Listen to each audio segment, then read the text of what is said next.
All right, how y'all doing?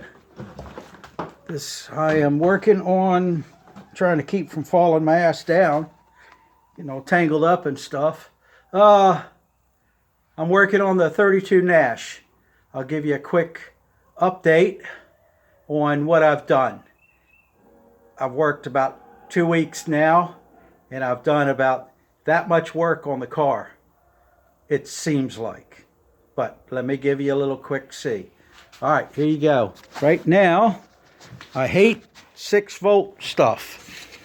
But because this car is 6 volts, and I can't do much about it because the generator drives the water pump. So I guess I could find somebody to turn that into 12 volts, and then I have to do regulators, but I want to do this as a barn find. I just want to get it drivable and safe and dependable, which is pretty hard to do for a 1932 car, which you haven't gone through and made everything perfect. I want to fix it, but I want to do it in such a way that it looks like it's never been touched. I have got the carburetor back on. I've got the engine running, and it runs really good. Quiet, real quiet. And I was really surprised on how good it ran. And when I put the pan on it, I knew it was going to take at least 8 to 9 quarts of oil, so I slammed all the oil in there. And then I thought for a minute, well, I know it's got a gauge, which is right here on this side for the oil. And I said, okay, well, then I'd like to check it with a dipstick. So I didn't think about it, and I searched around on the car, and this thing doesn't have a dipstick. And the only way to check the oil is to look at that. That needle has to be right there. That means no oil, and that's full of oil. And it's crazy, but hey, it works. But man, I'd hate to have to depend on that. If that thing ever fell off, what the heck would you do besides make another one? You would think that everything would have a backup dipstick, but this does not. And I haven't done anything with my oiler yet other than take it off and look at it, and it looks like you could plant potatoes in it. So I'll get to that. Let me see. I still got it jacked up in the air. It's got 4 different tires on the car. So I've got to decide which one tire I want to keep and then do them all. This one here is the best tire as far as shape goes. But I like the style of the tires in the back. It looks a little bit like a truck tire. It's got some weird, like a snow tire almost, but it sort of meets the car. It looks rugged, and I guess this car looks a little rugged. This one up here looks a little too dainty for me, or too modern, I should say. But it's the only new tire on the whole car. And of course, it's the only one that somebody spray painted black. All the rest of them are natural wood. So I get to do something about that. And we'll see. I have no idea. But for right now, I got the distributor hooked up, and I had to go through all these little cables. They were rusty, every one of them, to where they almost wouldn't move. I've had to replace the oil filter, I just did a little bypass here. And the oil filter's in the other room. I really didn't want to do that because as soon as I put a oil filter here, a new one, you've done something to it. And I didn't want to make it look that way, so I scrubbed all the paint off of it because it's a metal canister inline filter. It was like $60 for it.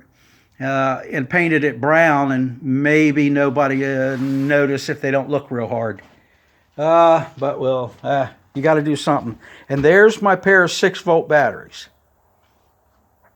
I am going to, since I've worked on boats and I've had to make up different voltages for boats and charge each battery separately, what I'm going to do here is I'm going to put two 6-volt batteries in this, one here, and I just lowered the floor in that. That was a storage, and I needed 3 more inches in depth to sit a battery in there, to get the battery below the floor, or at least to the floor, because there's a rod that goes across here for the seats, and it's only about that high. You have to actually slide the seat forwards to get the batteries out, but I didn't want it touching the terminals, so I had to lower the floor, and I really hated to cut that box because it was absolutely perfect, but I did it, and it's done. All I got to do is paint it. But what I'm going to do, since I can run 12 volts, I'm going to tie the 2 batteries together and then run 12 volts, use the 2 to make 12, and run that only to the starter. So the starter will be the only thing in this whole car that will be 12 volts. And wire the car up to one of the 2 batteries. And that will give me 6 volts for the car. And the generator that's on this thing I'll make it so it charges both these batteries, but they'll charge them as 6-volt batteries and not as 12-volt batteries. So that'll give me my 12 for the starter, which will make it crank over and start real good. And I don't have the fart with trying to make the whole car 12, and I can keep it 6. It's just easier to do because of the generator, the way the generators run. So that takes care of that. And haven't done anything back here. It still looks, like a dog house after a dog's had fleas and laid in it for a while. I looked into some material today, and boy, you could spend a lot of time on the phone because the people that are selling you these parts, when you talk to them to try to get a little help, they don't know what you're talking about. You say, I want some material for the doors. What is this material called? And they say, well, give me a part number. Wait a minute, guy. You sell material. This is somebody it's like a material shop for antique cars, and they want to know what the part number is. Want me to tell them what the part number is. Wait a minute. I'm just asking a question. What is this material? What is it called? So I know when I talk about the material, I can give you an answer. So I went through that this morning for about 3 hours, in about 5 different places too. So yeah, it's crazy, but that's the way it is. Okay, let me see. This is one other thing that was sort of a fight. This is the rod that goes under the seat, so you slide the seat back and forth. And this handle here, right here, was broken in 2 in here, right where those bolts are. Apparently it originally had rivets, and I was going to spot weld it. I welded the shaft back together, pulled it all apart, and that worked out okay. But when I tried to spot weld it in here, it was too tight, and all I did was weld the holes up in this plate. It wouldn't penetrate this. And I really didn't want to drill it and put bolts or rivets or anything else, but it left me with no alternative to do. So I went ahead and bolted it instead of riveted it. And I got Loctite, so it seems to work okay now. We'll see how long it works before it breaks in half. But, it's all it does is move this lever, and it just locks the seat down. So if you don't get too aggressive with it, I think it'll be okay. But this took me almost a day to get that straight. Let's see. That's, oh yeah. I pulled the tag light out. The lens for the tag light was shattered and just laying in pieces down inside the tag light. So I pulled that all apart. And I thought for sure that all the pieces of that lens would be there. And it must have been about 25 little pieces. And you really had to fight it. But come to find out, where'd that sucker go? There it is. It's missing that much of the lens. I glued it all back together with crazy glue. That's all the pieces. And that piece right there is missing. So, that's too bad. It looked like maybe it would have been all there because it's all crazy glue. But you see all the pieces? There's a lot of pieces there. And, but, so it means I'm gonna have to make this. And, well, I ain't figured out exactly how to do it yet, but I'm gonna have to look into it.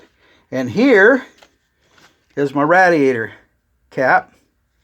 Pitted up pretty good, but it's not broken, so that's good. But all the mechanism underneath, yeah, this guy right here, of course, goes right there, and that's what locks it in. Well, you can see that's taking it on the chin pretty good. Missing pieces, that's the other lock. And these are about worn out, rotted, to where they won't hold their shape anymore. So it won't lock. And of course, every gasket in it is, you can see, is, you know, gone. And since none of this is available, well, I probably shouldn't say that, but realistically, it's not available for me. I don't want anything new, and I can't find any used parts. So I'm going to make this out of that, I believe.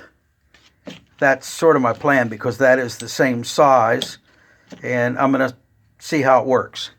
It's a lot to do for a radiator cap, but, you know, this is what you have to do sometimes. Here's the filter I took off of it.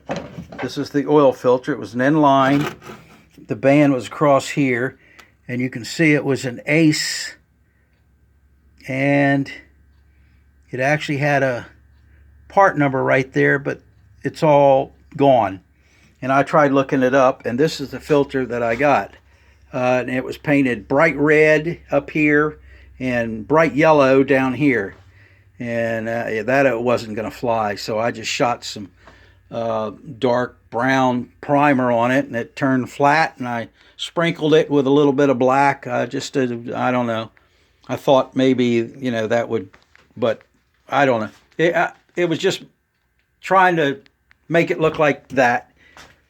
And, you know, I need to work on it a little bit.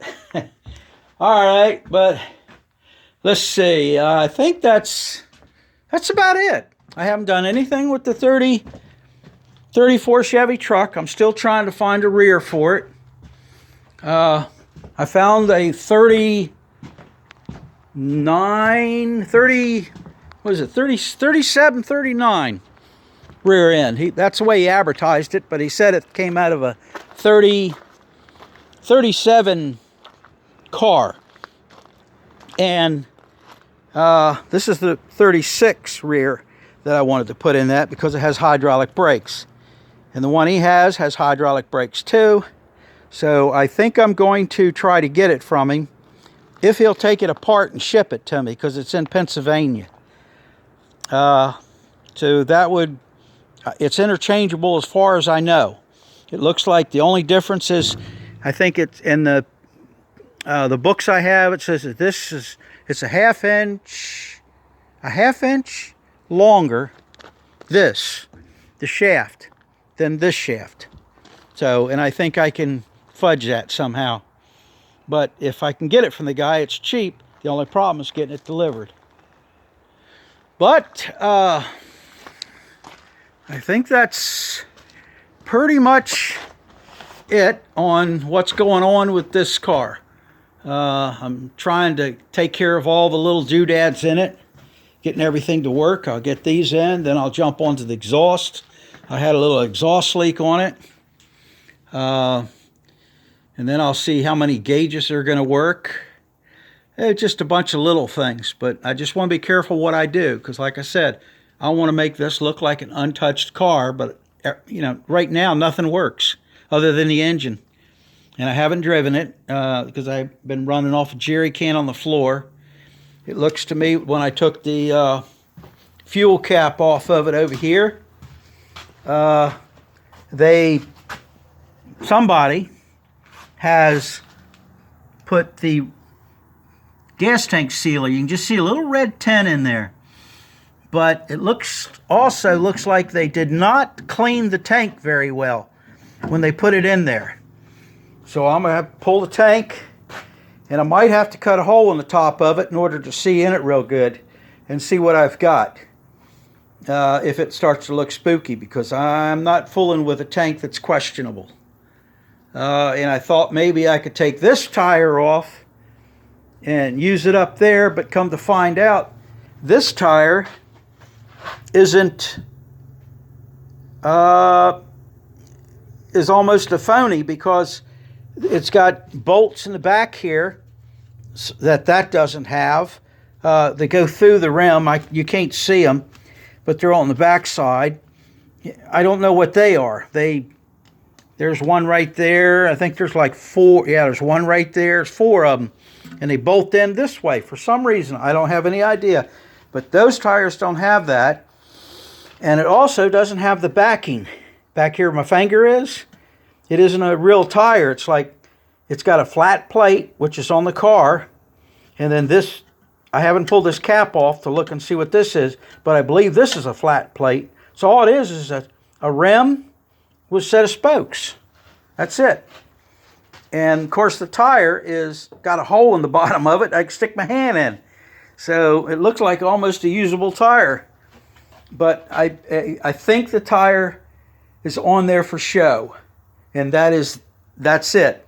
You cannot use it as a spare or anything other than just to look at, unless I wanted to rob a spoke out of it or something for the car, which is good to have a set of spokes, you know.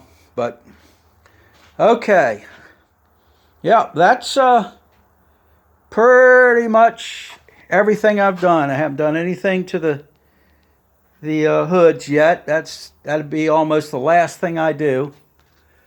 And okay, well, so I guess this is really about it. I can't think of anything else to talk about or nothing else to show you for the moment. And the next video on this car will be another thing where I've worked on it for 3 weeks and done that much work again. So we'll have to see how it goes. But or either that or I can sharpen pencils and you can watch me do that. All right, guys. I'll see you later. Bye.